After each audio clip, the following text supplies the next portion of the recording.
Hey, good afternoon, everybody. It's Mike with smartoptiontrading.com. It is Friday, the 22nd of January. This is our weekly recap. This goes out to everybody and my members, and it goes out to everybody on my email list. I'll probably put this on Twitter tonight, too, and you guys on YouTube. This is my website. You're interested in learning more about me, please visit smartoptiontrading.com. This is the last week I make my 2021 Outlook available.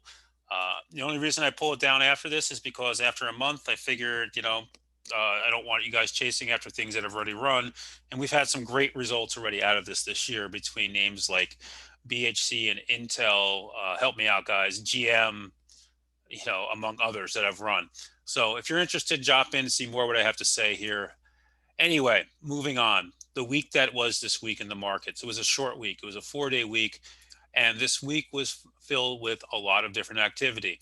We had a big gap up on Monday.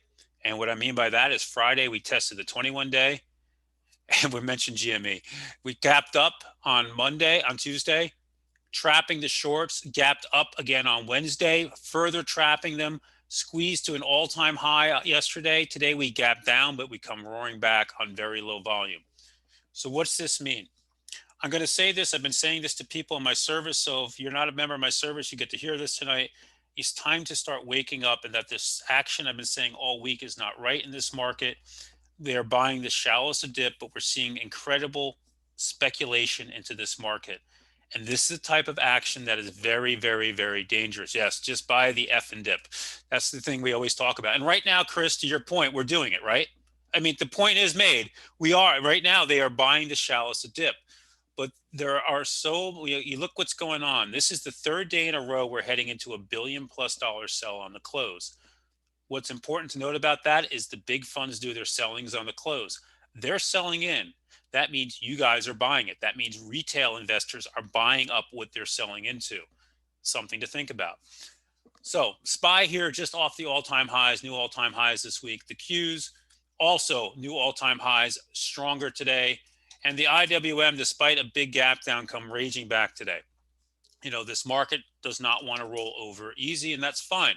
We'll continue to play to the long side, but you need to understand there's a lot of warning signs out there. There's a lot of danger out there, and this market is not trading well.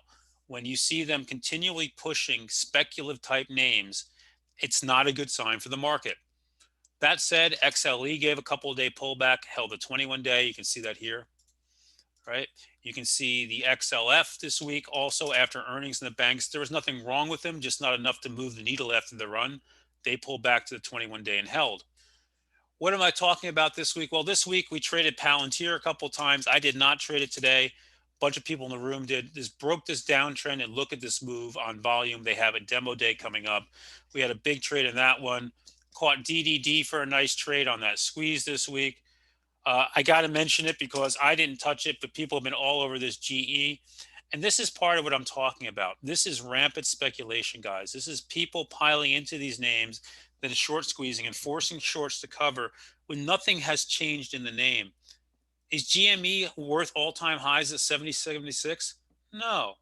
Has anything changed in this name? No. Why? Because look at the volume. It's a 67 million share float. They rotated the float, 177 million shares traded today. Yep, Mark, your point.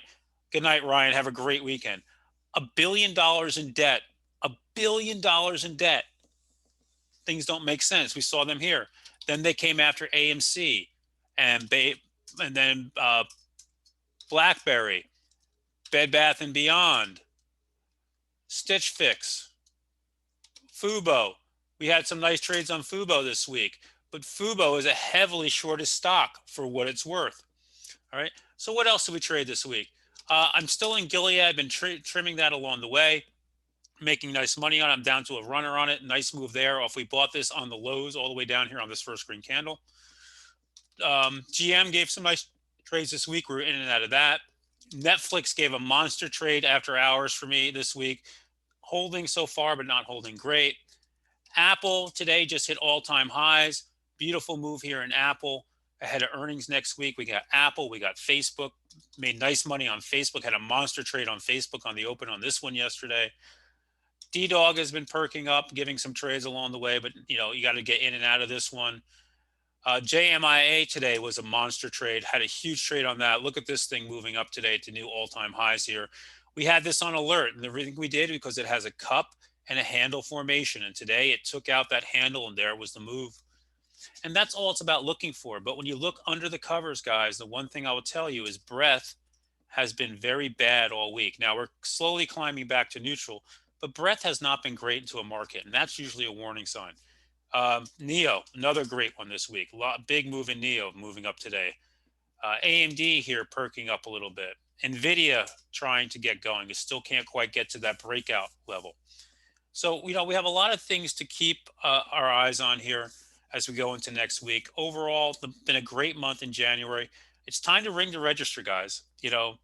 Ring the register just in case, have cash heavy, and just be careful at this point.